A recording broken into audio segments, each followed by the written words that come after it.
Meus queridos e prezados irmãos da TV Caminho Livre, que a graça do Senhor Jesus Cristo, o amor de Deus e a comunhão do Espírito Santo estejam com todos vocês. Amém. Meus queridos, vou apresentar uma coleção de textos que não vão deixar margem para a dúvida de que a sua salvação, que é um projeto de Deus, sem contar com a sua obra, com o seu mérito, com uma suposta obediência à lei que você possa fazer ou exercer, ela é única e exclusivamente, ela é 100% pela graça de Deus. Graça. A graça depõe, ela está em oposição direta ao mérito humano. A graça divina se opõe ao mérito humano. Então, eu vou mostrar uma série de textos onde, através da sua leitura e análise, você se conscientiza de que essa história de perda da salvação é um equívoco. É um equívoco. Só isso, ok? Por exemplo, eu li aqui em Romanos, capítulo 5, versículos de 6 a 10, o que consta. Porque Cristo, quando nós ainda éramos fracos, morreu a seu tempo pelos ímpios. Presta atenção nesse detalhe aqui. Cristo morreu por nós quando éramos fracos e ímpios, ou ímpios e fracos. Ou seja, o que Paulo está querendo dizer aqui? Que você não teve mérito. Cristo morreu por nós e quando nós ainda estávamos numa condição de impiedade e fraqueza diante de Deus. Guarde essas palavras. Verso 7. Dificilmente alguém morreria por um justo, embora por uma pessoa boa, alguém talvez tenha coragem para morrer. 8. Mas Deus prova o seu próprio amor para conosco pelo fato de Cristo ter morrido por nós quando ainda éramos o quê? Pecadores. Então veja, Cristo morreu por nós quando éramos ímpios, fracos e pecadores. Não se esqueçam disso. Não há a mínima possibilidade de um ser humano nessa condição de impiedade, de fraqueza e pecado salvar-se a si mesmo. E Cristo morreu por nós quando nós éramos tudo isso, ímpios, fracos e pecadores. 9. Logo, muito mais agora, sendo justificados pelo seu sangue. Onde é que ele foi? Onde é que ele derramou o seu sangue? Santo. Na cruz. Então Paulo está dizendo, logo, muito mais agora, sendo justificados pelo seu sangue, seremos por ele salvos da ira. Ira de quem? Ira do próprio Deus. A ira do próprio Deus estava direcionada sobre nós, projetada sobre nós. Então, quando Cristo morre por nós, quando éramos ímpios, fracos e pecadores, ele faz o quê? Ele nos justifica diante de Deus, através do seu sangue. Nos justifica, nos declara justos. Isso não significa, essa justificação primária, não significa que nós nos tornamos justos. Nós somos declarados justos. É diferente, há uma diferença gritante entre ser declarado justo pelo próprio Deus e nos tornarmos 100% pessoas justas. Não. Por que nós ainda não nos tornamos justos? Porque nós habitamos um corpo que obedece à natureza carnal. Esse corpo é carnal, esse corpo é corruptível, esse corpo está morto, já está condenado à morte. Ele não foi redimido ainda, ele será na volta de Jesus quando ele for transformado de corpo corruptível em corpo incorruptível. Entenderam? Então veja o que Paulo está dizendo. Se Jesus morreu por nós, quando nós éramos ímpios, fracos e pecadores, aí ele está deixando claro o seguinte: olha, logo muito mais agora, sendo justificados pelo seu sangue, seremos por ele, por Cristo, salvos da ira. Ira de quem? De Deus. Não há como mais, pelo fato de Cristo ter morrido por nós, Deus direcionar a sua ira sobre nós mais. Acabou essa história. Deus foi aplacado. Deus foi aplacado por conta da morte de Jesus em nosso lugar. É isso que Paulo está dizendo. Então vamos lá, verso 10. Porque se nós, quando inimigos, olha, mais uma característica da nossa condição, éramos ímpios, fracos, pecadores e inimigos, sob a ira de Deus. Porque se nós, quando inimigos, fomos reconciliados com Deus mediante a morte do seu Filho, muito mais estando já reconciliados, seremos salvos pela sua vida. Veja, se na condição de ímpios, fracos, pecadores, inimigos, fomos salvos, fomos justificados, livres da ira de Deus, fomos reconciliados pela morte de Jesus com Deus, aí Paulo encerra o verso 10 aqui, né, dizendo: muito mais estando já reconciliados, seremos salvos pela sua vida. Ora, nada mais justo que isso. Nós seremos salvos pela vida de Jesus Cristo. Não é pela minha vida que eu serei salvo. Eu já fui ou eu ainda tenho que ser? Paulo está falando o seguinte, do ponto de vista final aqui, né? Ele vê a justificação primária que acontece na cruz, né? E aí depois ele fala: seremos salvos da ira, seremos salvos de todo sofrimento quando Jesus voltar. É essa perspectiva que Paulo ele apresenta para nós aqui no texto, certo? Então veja, segundo esse texto aqui, qual é a possibilidade de você sair por aí ensinando que você ainda não está salvo? Qual a possibilidade? Me fala. A Igreja Adventista sustenta um posicionamento ridículo em relação a isso, patético até. Por quê? Porque quando você pergunta para um adventista: você está salvo?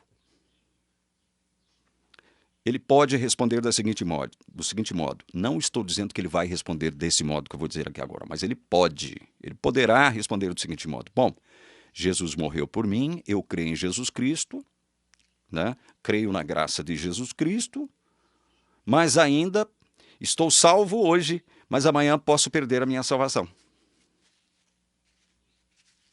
Eu não posso dizer que estou salvo, porque eu posso perder a minha salvação.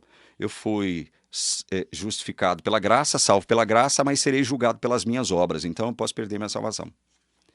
É mais ou menos assim que o adventista vai se virar. O adventista é proibido, ele é proibido de manifestar convicção na sua própria salvação. Proibido. É isso que impera no seio adventista. Então vem cá. Você que não tem convicção da sua própria salvação, você quer tirar as pessoas do mundo e das outras igrejas evangélicas que você considera a Babilônia adventista, trazê-las para o redil adventista e colocá-las nessa posição em que você se encontra agora, sem convicção e certeza da própria salvação? É isso que você quer fazer? Sério? Você está querendo fazer isso mesmo? É isso? E você que se sente tentado a entrar para a igreja adventista, você já considerou isso que eu estou apresentando para você agora? O fato da igreja adventista admitir que ninguém ainda está salvo. Por que não? Porque hoje ele pode estar, mas amanhã ele pode perder a sua salvação. E outra, se você dentro da igreja adventista assume uma convicção de que já está salvo, eles vão alertá-lo, adverti-lo, exortá-lo a abandonar esta ideia, porque, segundo eles, o fato de você admitir que você, com convicção e certeza, já está salvo, poderá resultar em relaxamento espiritual. Isso vai fazer com que você cruze os braços e haja agora de conformidade com o seu nariz. Isso é outra estupidez teológica assumida pela Igreja Adventista. Outro texto que eu gostaria de ler, Romanos 8. 31 a 39. É lógico que eu não vou apresentar todos os textos que eu quero apresentar para você nesse vídeo aqui, né? Senão ele ficaria exageradamente grande. Romanos 8, 31 a 39. Que diremos então à vista destas coisas? Se Deus é por nós, quem será contra nós? Boa pergunta, né? Boa pergunta essa de Paulo. Deus já manifestou-se em nosso favor. Lembram-se de Paulo dizendo em Romanos 5? Jesus morreu por nós quando nós éramos ainda ímpios, fracos, pecadores e inimigos. E através da sua morte fomos não só justificados, mas reconciliados com Deus. Deus agora, ele redireciona a sua ira que estava projetada sobre nós para o próprio Filho Jesus Cristo. Por isso que Jesus fez propiciação por nós, desviou a ira de Deus que estava direcionada para nós. Propiciação é isso. Jesus aplacou a ira de Deus. Ele atraiu a ira de Deus para si mesmo em nosso lugar.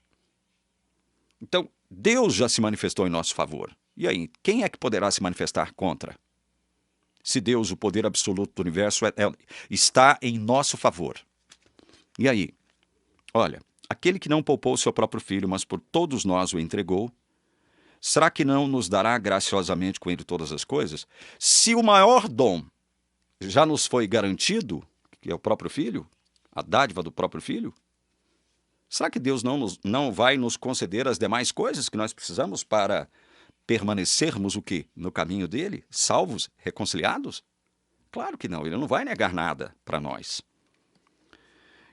33. Quem tentará acusação contra os eleitos de Deus? Quem é que vai intentar acusação contra os eleitos de Deus? Tem muita gente aí que faz isso. Está acusando aquelas pessoas que assumem o fato de terem sido eleitas por Deus de estarem advogando uma ideia equivocada e antibíblica. É ridículo e patético isso. A teologia adventista faz isso. Ela faz isso. Ela renega a eleição da graça, a predestinação de Deus. Ela renega isso aí. Ela diz que predestinação é coisa do diabo, que Deus não escolhe ninguém. Deus não escolhe uns em detrimento de outros. E Deus teria que dar oportunidade para todos para que ele possa ser justo. Oportunidade de salvação a todos. Quem tentará acusação contra os eleitos de Deus? Quem? É Deus quem os justifica. Olha, se é Deus que nos justifica, por meio de Jesus Cristo, como é que alguém pode nos condenar? Veja, a condenação já não pertence mais a nós, a você que crê verdadeiramente em Jesus Cristo. Perceba isso, meu irmão, perceba a força desse argumento que Paulo quer transmitir aqui, para mim e para você, que ainda não tem certeza e convicção da sua salvação. Porque a Igreja Adventista conseguiu sequestrar a sua mente, o seu intelecto. O Rodrigo Custódio, ele costuma dizer que o Adventista passa por uma espécie de lavagem cerebral que vai resultar numa... O que ele diz? Como é que é? Uma dissolução cognitiva, algo nesse sentido.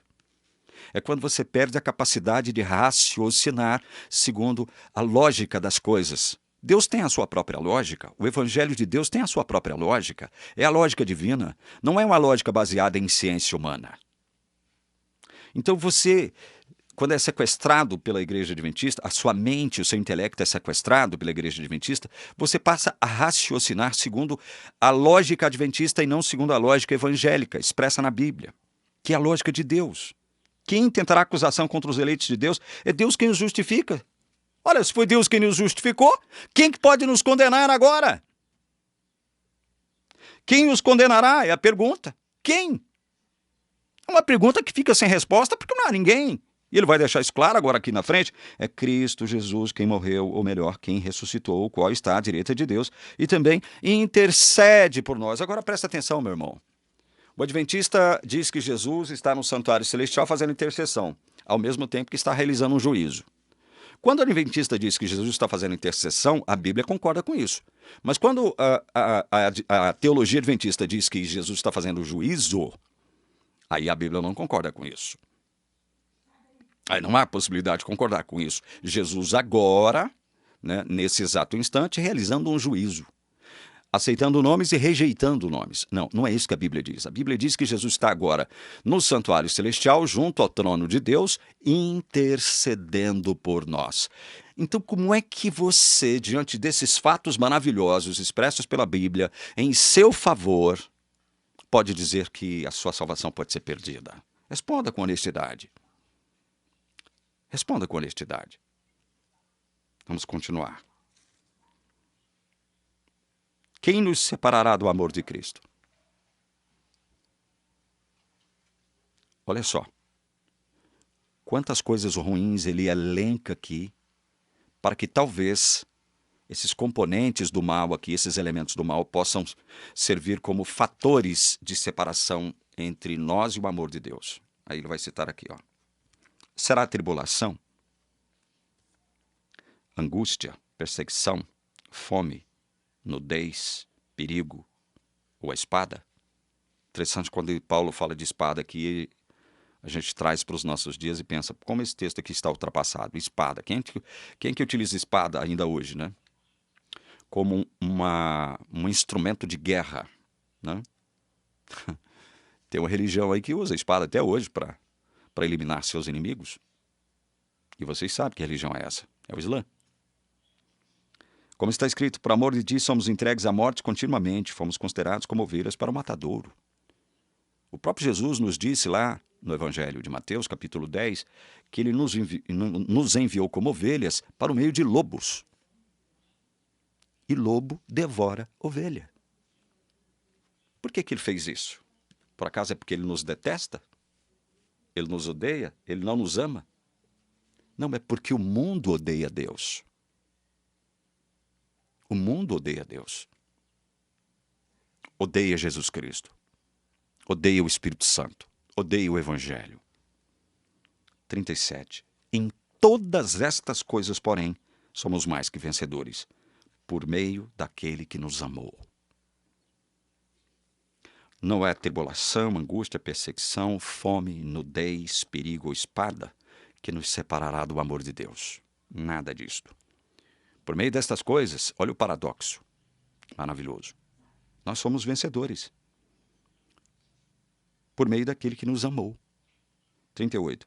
Porque estou bem certo de que nem a morte, nem a vida, nem os anjos, nem os principados, nem as coisas do presente, nem do porvir. Olha, do porvir, o amanhã. O depois da curva.